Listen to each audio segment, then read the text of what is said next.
Hello all. तो आज का लेक्चर एक बहुत ही इंटरेस्टिंग लेक्चर होने वाला है जहां पर हम बात करेंगे हिमाचल प्रदेश की हिस्ट्री की from the period of 1956 to 1963। I hope कि आप लोगों ने हमारा चैनल सब्सक्राइब कर लिया होगा, और अगर आप लोगों ने अभी तक यूट्यूब चैनल सब्सक्राइब नहीं किया है दोस्तों, तो please do subscribe to our YouTube channel and also join our Telegram channel. Telegram channel का जो लिंक है वो आपको नीचे डिस्क्रिप्शन बॉक्स में मिल जाएगा। देखिए, अगर मैं अब तक के हिमाचल की बात करूं तो हम देख चुके हैं कि 1948 में हिमाचल प्रदेश की फॉर्मेशन होती है। 26 शिमला हिल स्टेट्स और 4 पंजाब हिल स्टेट्स मिलकर क्या बनाते हैं? हिमाचल प्रदेश बनाते हैं। हिमाचल प्रदेश को स्टार्टिंग में चीफ कमिश्नर प्रोविंस घोषित किया जाता है, और जब हमारा कॉन्स्टिट्यूशन फोर्स में आता है तो हिमाचल प्रदेश पार्ट सी स्टेट की कैटेगरी में आता है अलॉन्ग विद बिलासपुर। ठीक है। उसके बाद क्या होता है कि धीरे धीरे हिमाचल प्रदेश के लोगों की डिमांड मानते हुए हिमाचल प्रदेश को 1951 में एक लेजिस्लेटिव असेंबली और रिस्पॉन्सिबल गवर्नमेंट की सौगात मिलती है। और ये सौगात सिर्फ 5 साल के लिए मिलती है, क्योंकि 1956 में जब स्टेट रीऑर्गेनाइजेशन कमीशन अपनी रिपोर्ट सबमिट करता है, वो कमीशन जिसको हेड कर रहे थे फजल अली, तो वो मेजॉरिटी डिसीजन देता है कि आपको हिमाचल प्रदेश को मर्ज कर देना चाहिए पंजाब के साथ। लेकिन चेयरमैन साहब डिसेंट कर जाते हैं। वो कहते हैं कि हम इसे क्यों मर्ज करें पंजाब के साथ, हमें इसकी सेपरेट आइडेंटिटी जो है उसको बरकरार रखना चाहिए। और पीछे डॉक्टर वाई एस परमार काफी पुरजोर कोशिश कर रहे होते हैं कि हिमाचल प्रदेश को स्टेट हुड का दर्जा मिल जाए। तो यहाँ पर एक मिडिल पाथ बाद में आता है, और इस मिडिल पाथ में 1956 के जो स्टेट रीऑर्गेनाइजेशन एक्ट है और 7th कॉन्स्टिट्यूशनल अमेंडमेंट एक्ट है, उसके बाद हिमाचल प्रदेश को यूनियन टेरिटरी घोषित कर दिया जाता है। एक ऐसी टेरिटरी जहां पर बेसिकली सेंट्रल गवर्नमेंट के थ्रू रूल होगा। ठीक है। तो Himachal Pradesh along with 5 other union territories Bharat की पहली 6 यूनियन टेरिटरीज बनती हैं। ठीक है। और हिमाचल प्रदेश में इस यूनियन टेरिटरी बनने का बहुत ज्यादा स्वागत नहीं किया जाता, क्योंकि हिमाचल प्रदेश के जो लोग हैं वो चाहते थे कि हिमाचल प्रदेश को स्टेट का दर्जा मिले। और स्टेट का दर्जा मिलने का फायदा क्या था कि हिमाचल प्रदेश की अपनी सरकार हो, अपने लोगों के द्वारा चुनी गई सरकार हो, अपना एक चीफ मिनिस्टर हो, अपनी एक लेजिस्लेटिव असेंबली हो। तो जब हिमाचल प्रदेश को यूनियन टेरिटरी का दर्जा दे दिया जाएगा, उसके बाद हिमाचल प्रदेश के लोग एक बार फिर से कोशिश करेंगे कि हम हमारे राज्य को, हमारे जो एरिया है उसको राज्य का दर्जा दिलवाएं। हमारे जो हिमाचल प्रदेश है जिसको अभी यूटी बना दिया गया है, उसको हम स्टेट का दर्जा दिलवाएं। और ये जो कोशिश होगी ना, जो डिमांड होगी स्टेटहुड की, ये ऐसा नहीं है कि सिर्फ इंटरनली होगी कि सिर्फ हिमाचल के लोग चाहेंगे। यहां पर कहीं ना कहीं हिमाचल के लोग एक्सटर्नली भी कोशिश करेंगे कि हम हिमाचल प्रदेश को दर्जा दिलवाएं एक राज्य का। तो दोस्तों, आज के लेक्चर में हम यही पूरी डिस्कशन करने वाले हैं। देखिए, होता क्या है कि जैसे 1956 में 1 नवंबर 1956 को हिमाचल प्रदेश को यूनियन टेरिटरी बना दिया जाता है, तो उसके बाद हिमाचल प्रदेश में एलजी लेफ्टिनेंट गवर्नर एक मेन एग्जीक्यूटिव हेड बन जाते हैं, और उनकी मदद करने के लिए एक टेरिटोरियल काउंसिल बनाई गई होती है जहां पर 42 मेंबर होते हैं। इन 42 मेंबर में 40 इलेक्टेड होते हैं और 2 नॉमिनेटेड होते हैं। अब जब टेरिटोरियल काउंसिल काम कर रही होती है तो वो एक बहुत इफेक्टिव फंक्शनिंग नहीं कर रही होती है, बहुत अच्छा काम नहीं कर रही होती है। वहां पर कहीं ना कहीं हमें एलजी की इन्वॉल्वमेंट काफी ज्यादा देखने को मिलेगी। तो यहां पर डॉक्टर वाई एस परमार पहले अपने लोगों में एक कंसेंसस बनाते हैं कि क्या हमें राज्य का दर्जा चाहिए। तो यहां पर लोग कहते हैं कि हाँ, हमें राज्य का दर्जा चाहिए। तो इंटरनली बहुत बड़ा स्ट्रगल होता है। यहां पर लोगों से एक पूरा एक मत बनवाया जाता है कि हाँ, हमें कोशिश करनी चाहिए कि हम हिमाचल प्रदेश को राज्य बनवा दें। दोस्तों, जब तक इंटरनली कोशिश नहीं होगी तो कैसे आप एक्सटर्नली कोशिश कर लोगे? तो पहले आपको अपने राज्य के अंदर, अपने एरिया के अंदर एक विश्वास जनरेट करना होगा। तो वो काम डॉक्टर वाई एस परमार ने बहुत अच्छे तरीके से किया, और उसके बाद उन्होंने कोशिश करी कि जो हिमाचल के लोगों का मैसेज है ये दिल्ली तक पहुंचे, और दिल्ली में जो सेंट्रल गवर्नमेंट है, जो मेन पार्टी इन पावर है, वो एक्शन ले हिमाचल के फेवर में। तो दोस्तों, ये जो कोशिश है इसकी शुरुआत सबसे पहले होती है नेगोशिएशन कमेटी।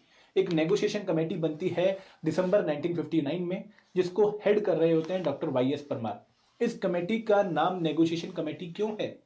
क्योंकि ये कमेटी सेंट्रल गवर्नमेंट के पास जाएगी और वहां पर नेगोशिएट करने की कोशिश करेगी। नेगोशिएशन में बेसिकली होता क्या है कि कुछ आपका मान लेते हैं, कुछ हमारा मान लेते हैं, और दोनों का भला हो जाए, इस तरीके का काम करते हैं। तो यहां पर भी नेगोशिएशन की जाएंगी। लेकिन डॉक्टर वाई एस परमार एक बहुत स्ट्रांग पर्सनैलिटी, कोशिश करते हैं कि हम हिमाचल में डेमोक्रेटिक इंस्टीट्यूशन लेकर आए। वो इंस्टीट्यूशन जहां पर लोगों को पूरी आजादी हो कि वो ये चुन पाए कि कौन उनको रूल करेगा। ठीक है। तो हिमाचल प्रदेश की कुछ डिमांड्स लेकर वो जाते हैं सेंट्रल गवर्नमेंट के पास। इनमें सबसे पहली डिमांड क्या होती है कि हिमाचल के लोगों को पॉलिटिकल राइट्स मिले। दोस्तों, अगर आप डिफरेंट टाइप के राइट्स जानते हो तो वहां पर आपको पता होगा कि कुछ राइट्स सोशल राइट्स होते हैं, कुछ राइट्स पॉलिटिकल राइट्स होते हैं और कुछ राइट्स इकोनॉमिकल राइट्स होते हैं। फॉर एग्जाम्पल, अगर आपको सोसाइटी में इक्वालिटी स्टेब्लिश करनी है तो वो एक तरह का सोशल राइट है। ठीक है, अगर आप एक आदमी को वेज कमाने के, पैसा कमाने के सारे बराबर साधन दे रहे हो तो वो इकोनॉमिक राइट है। और अगर आप एक आदमी को वोट डालने का अधिकार दे रहे हो तो वो उस आदमी का पॉलिटिकल राइट है। तो यहां पर वाईएस परमार कोशिश ये करते हैं कि वो सेंट्रल गवर्नमेंट को बोलें कि अगर आपने हिमाचल प्रदेश को यूटी बना दिया है तो उस टाइम के जो 12 से 13 लाख लोग हैं उनका पॉलिटिकल राइट छीन रहे हो, उनका वोट डालने का अधिकार आपने छीन लिया है। तो ये डिमांड की जाती है डॉक्टर वाईएस परमार के द्वारा कि हमें हमारे पॉलिटिकल राइट्स दो, हमें हमारी रिप्रेजेंटेटिव गवर्नमेंट दो, ऐसी गवर्नमेंट जहां पर लोग चुने उन लोगों को जिनको लोग चाहते हैं कि वो उनके बिहाफ पर रूल करें। ठीक है, अपनी एक गवर्नमेंट चुने, अपने एक चीफ मिनिस्टर चुने, हमारी एक विधानसभा हो, हमारी एक लेजिस्लेटिव असेंबली हो। ये डिमांड लेकर वो जाते हैं सेंट्रल गवर्नमेंट के पास। ठीक है, सेंट्रल गवर्नमेंट में कौन है बेसिकली, उस टाइम पर कांग्रेस मेजोरिटी पार्टी है, तो कांग्रेस हाई कमांड के पास ही जाते हैं। डॉक्टर वाईएस परमार भी आपके कांग्रेस पार्टी से बिलोंग करते थे, तो अच्छे रिलेशन थे, कॉन्स्टिट्यूंट असेंबली के मेंबर भी थे डॉक्टर वाईएस परमार। तो जब ये जाते हैं कांग्रेस हाई कमांड के पास और सेंट्रल गवर्नमेंट के पास, तो ये कहते हैं कि हमारी डिमांड्स को प्लीज मान लीजिए, हमें यूटी से ऊपर उठ के एक राज्य का दर्जा दे दीजिए। ठीक है, तो इस टाइम पर क्या होता है कि सेंट्रल गवर्नमेंट इनके लिए कमेटी स्टेब्लिश करती है। उस कमेटी का नाम है अशोक के सेन कमेटी। देखिए, अशोक के सेन उस टाइम के यूनियन लॉ मिनिस्टर हैं, एक बहुत ही स्ट्रांग पर्सनैलिटी, काफी अच्छा इनका रुतबा था। और अशोक के सेन कमेटी को स्टेब्लिश किया जाता है ये देखने के लिए कि क्या हम यूटीज को कुछ और कंसेशन दे सकते हैं। अब दोस्तों, इस टाइम पर सिर्फ हिमाचल प्रदेश कोशिश नहीं कर रहा है, इस टाइम पर सिर्फ हिमाचल प्रदेश ये कोशिश नहीं कर रहा है कि हमें राज्य का दर्जा मिल जाए। मणिपुर, त्रिपुरा, ये भी पूरी पुरजोर कोशिश कर रहे होते हैं कि हमें राज्य का दर्जा मिल जाए। तो उन सभी की डिमांड्स को मानने के लिए या उन सभी की डिमांड्स को एक बार देखने के लिए अशोक के सेन कमेटी बनाई जाती है। ये यूनियन लॉ मिनिस्टर है उस टाइम के, और ये कमेटी को बोला था कि आप ये देखिए कि हम कैसे एक बैलेंस बना सकते हैं, इन लोगों की डिमांड्स को भी अकोमोडेट कर लें और कहीं ना कहीं इनको स्टेटहुड का दर्जा ना दें। तो अशोक के सेन कमेटी हिमाचल के रिगार्डिंग भी रिकमेंडेशन करते हैं। अब अशोक के सेन कमेटी क्या रिकमेंड करती है? अशोक के सेन कमेटी रिकमेंड करती है कि हम जो हिमाचल की टेरिटोरियल काउंसिल है उनको हमने कुछ एरियाज में काम करने की आज़ादी दे रखी है। ठीक है, हमने उन्हें कुछ परमिशन दे रखी है कि हाँ, इन एरियाज पे आप काम कर सकते हो, तो हम उनमें कुछ और एरियाज भी इंक्लूड कर देते हैं। फॉर एग्जाम्पल, अगर अभी हमने टेरिटोरियल काउंसिल को बोला है कि आप एडमिनिस्ट्रेशन का काम कर लो, आप एग्जीक्यूशन का काम कर लो, हेल्थ डिपार्टमेंट आपके पास है, तो अब इनको एजुकेशन डिपार्टमेंट भी दे देते हैं, अब इनको पब्लिक रिलेशन भी दे देते हैं और अब इनको एग्रीकल्चर भी दे देते हैं। तो इनकी रिकमेंडेशन बेसिकली क्या होती है कि हम जो टेरिटोरियल काउंसिल है हिमाचल प्रदेश की, इसको और सब्जेक्ट दे देते हैं। सब्जेक्ट का मतलब क्या है? मैटर, जिनके ऊपर ये कानून बना सकें, जिनके ऊपर ये एक्शन ले सकें। फॉर एग्जाम्पल, मैंने अगर आपको बोला कि अगर आपका नाम मान लो मास्टर मिस्टर एक्स है, मैंने बोला मास्टर एक्स, आपको मैं पावर दे रहा हूं कि आप ये बाल्टी भी पानी, इस बाल्टी का भी पानी पी सकते हो, इस बाल्टी का पानी भी पी सकते हो। तो मैंने आपको दो चीजें आपके कंट्रोल में दे दी। अगर मान लो मैं आपको खुश करना चाहूं तो मैं बोलूंगा कि ये खाना भी आपका, ये खाना भी आपका इन बाल्टियों के साथ, तो मैंने आपको दो पावर और दे दी। तो यहां पर भी ऐसे ही हो रहा है कि मैं आपको खुश करना चाह रहा हूं, लेकिन मैं आपको पूरी आजादी नहीं देने जा रहा कि आप अपने पूरे मैटर को अपने हिसाब से चलाइए।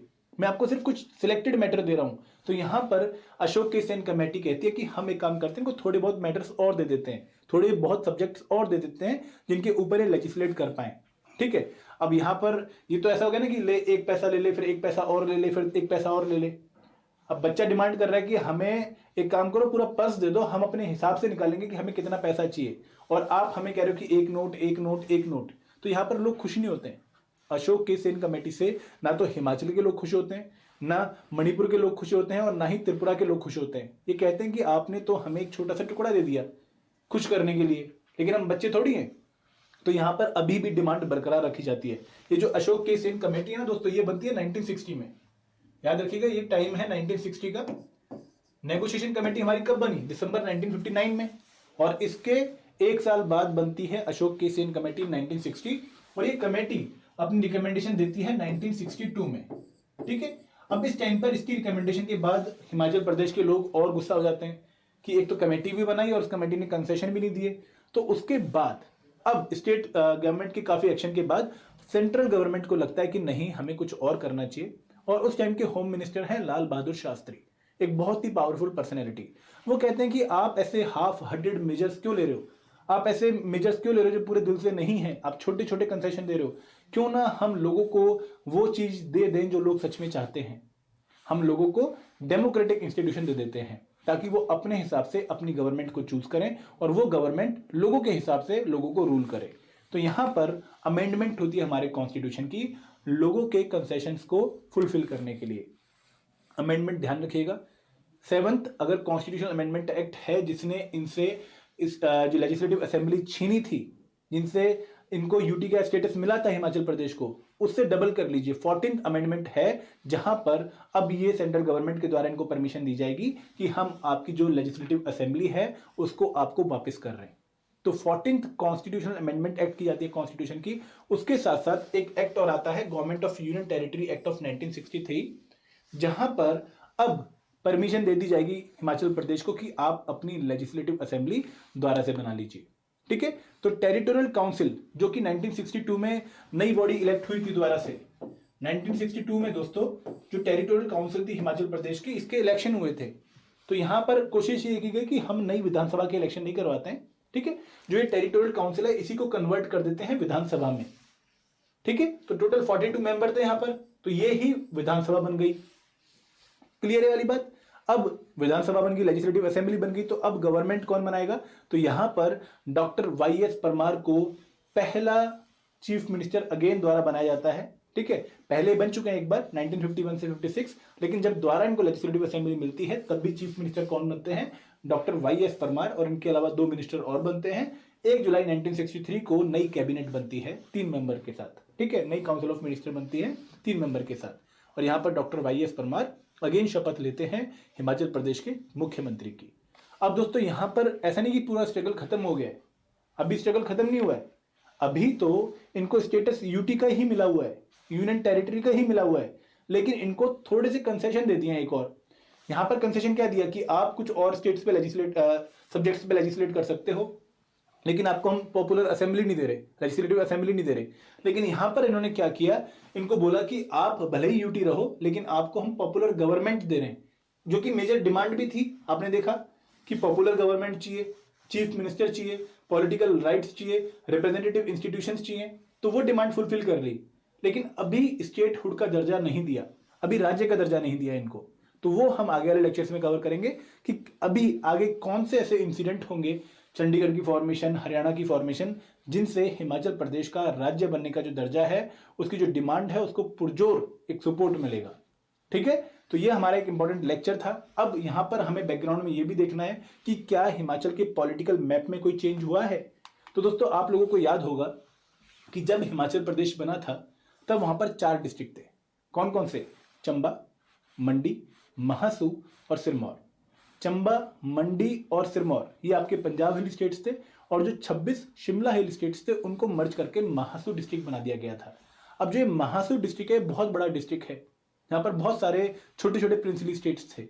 तो महासू डिस्ट्रिक्ट की जो चिन्नी तहसील थी, इसको सेपरेट करके एक नया डिस्ट्रिक्ट बनाया जाता है हिमाचल प्रदेश में, जिसका नाम है किन्नौर।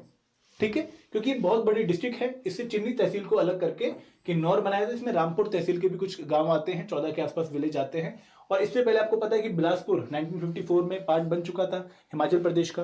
बिलासपुर स्टार्टिंग में जब हमारा कॉन्स्टिट्यूशन फोर्स में आया है तब पार्ट सी स्टेट का पार्ट था, हिमाचल का पार्ट नहीं था। 1954 में बिलासपुर एक्ट के थ्रू ये कहां पर आया?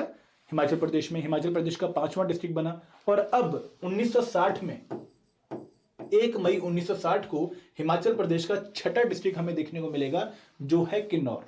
दोस्तों क्योंकि महासू डिस्ट्रिक्ट बहुत बड़ा था, इसको एडमिनिस्टर करना काफी मुश्किल था, और ये इसका साइज काफी बड़ा हो चुका था, तो बेटर एडमिनिस्ट्रेशन के लिए ये कोशिश करी गई कि हम एक और डिस्ट्रिक्ट बना देते हैं, और ये डिस्ट्रिक्ट हमारा कौन सा बनता है? किन्नौर। तो 1960 के एंड में हिमाचल प्रदेश में टोटल कितने डिस्ट्रिक्ट हैं? 6 डिस्ट्रिक्ट। सब क्लियर है आपको? अब आप लोगों के लिए होमवर्क क्वेश्चन। पहला क्वेश्चन है ऑब्जेक्टिव क्वेश्चन आपके पेपर के लिए। How many districts were there in Himachal Pradesh by the end of 1960, 1960 के एंड तक हिमाचल प्रदेश में टोटल कितने डिस्ट्रिक्ट थे? आपको कमेंट सेक्शन में बताना है। एक क्वेश्चन आपके मेंस की प्रैक्टिस के लिए, आपकी आंसर राइटिंग प्रैक्टिस के लिए, कि discuss the event during 1950s that helped the Himachal Pradesh in gaining the status of full statehood. तो आपको अपने विचार व्यक्त करने हैं। यहां पर मैं आपको बोलूंगा कि 4 मार्क्स का क्वेश्चन समझ के इसका आंसर लिखिएगा, जिसमें आपको 60 वर्ड के आसपास लिखने होते हैं, ठीक है। और प्लीज अगर आप चाहते हैं कि आपका क्वेश्चन रिव्यू हो, मैं चेक करूं, तो इसका जो आंसर है वो नीचे कमेंट सेक्शन में ही लिख दीजिएगा, ठीक है, ताकि मैं वहीं पर ही अपना रिप्लाई भी कर दूं। तो ये तो दोस्तों एक नया लेक्चर जहां पर हमने हिमाचल पॉलिटी का एक नया अध्याय देखा, एक नई जो कवरेज है वो देखी। आई होप कि आप लोगों को समझ आ रहा होगा।